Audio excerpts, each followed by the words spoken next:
Welcome to our second vlog.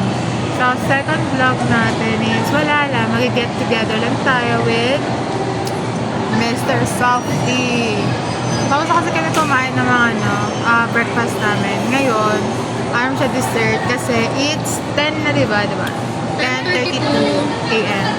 So, mamaya, mag-vlog kami to cemetery. So, kumbaga, maglalakad kami papunta dito. Road tapos sasakay na lang kami para mas mura. Kasi may paakit-akit pa yun, mawawala tayo.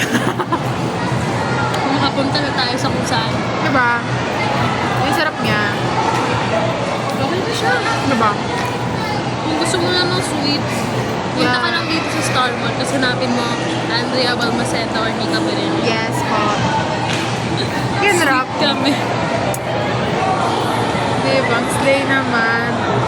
So, Next time kain tayo dito. sige. QQ lang. Oo.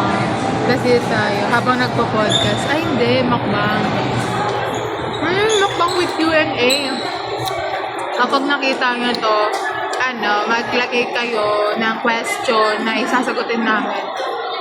Parang getting to know lang. Each other. Yeah. Again. Yes, again. Pero ngayon, ano naman siya, like more on tanong nila. Question yun naman. Diba? Ay na lang. Ganun lang siya ang buhay. So, Okay, so how's our day so far?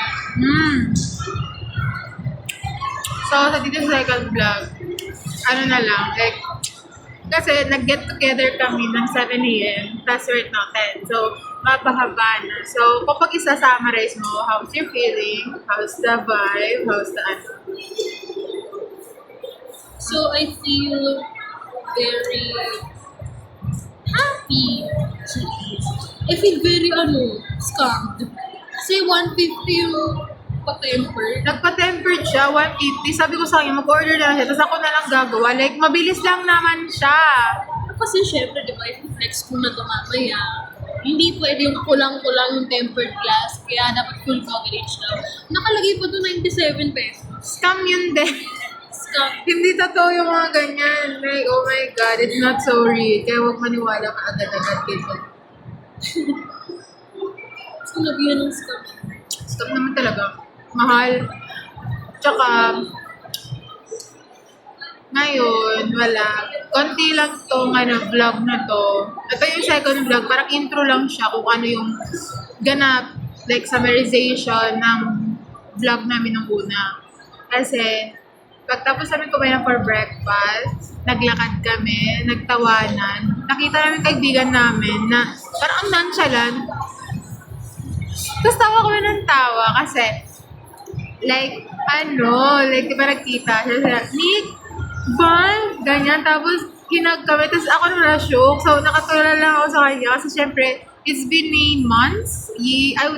Month na. Like, ilang month na yun? 6 months, hindi kami nagkita. Or 7, around that. Tapos, bigla kami nakita. So, para na-shock lang ako. And then, nung pagkahag niya, umalis siya bigla. Wala man lang kami nasabi. Like, Bigla bigla. na ganito. Val? Nika? Ganun lang.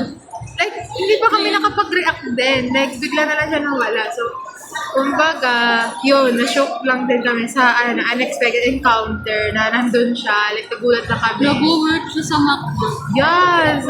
Like, I'm shocked kasi syempre, di ba, we didn't expect na magiging working student siya. Pero it's okay naman na, nag-try siya Pero bago yung personality ni Angel. Oo, kasi talkative siya, tsaka Extrovert. approachable. Oo, extrovert siya, tsaka approachable kasi siya. More on, siya, open siya sa mga, more sa mga tao. Like, hi po, gano'n. Sabi niya, ay, namiss ko kayo.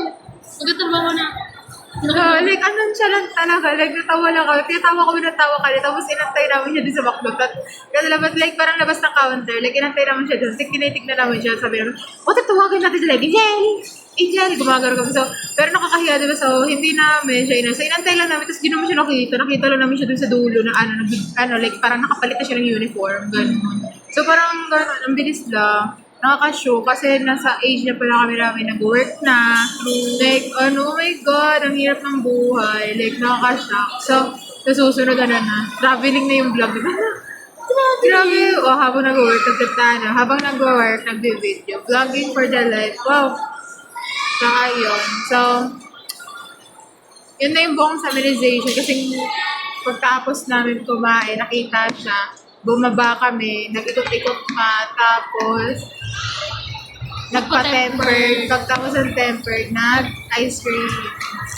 Okay, so, what are we going to do now? Saan tayo pupunta? Maglalakad na tayo papunta dun sa Yan, maglalakad na tayo papunta dun sa cemetery. Kasi bibisitahin ko yung mother and may mga tao sa likod. Sorry. Kasi nasa mall po kami. I mean, okay lang naman siya. Kasi, syempre nasa mall kami. So, ayun. Sorry po. Mas hagip kayo sa camera. Anyway, so ayun. Pupunta na kami doon. Purpose tayong dalawa. Then, maglilinis kami kasi syempre maulan, di ba? So, get ready your feet kasi maputik doon. Yes. Oh my God! Yung sapatos ko, gago. Okay lang yan. Linisan na lang natin yung bakla. Yeah, kasi may wipes na ako tsaka t-shirt. Tsaka, Ay, oo nga. Tsaka pwede tayo magpagpag doon, may doon Walmart. Yeah, doon na lang. Lakad tayo. Linisan lang natin. Hindi tayo maglalagay ng kandila kasi uulan eh. Mamatay lang. Oo, sayang. Visit na lang. Ako lang. Kahit gusto mo na lang. Sinde? 2 sinde bili tayo. Bibili para ako. Tapos patay na lang. Pero hayaan lang natin. Hayaan natin. Para may alay din naman. Yes. So yan, good night. Good night. Goodbye. Last time din, good night na sa G's. Diba? Ganun talaga. So, goodbye. So, watch for the vlog 3. Parang See you series soon. ata to eh. Pero yun lang. Bye-bye!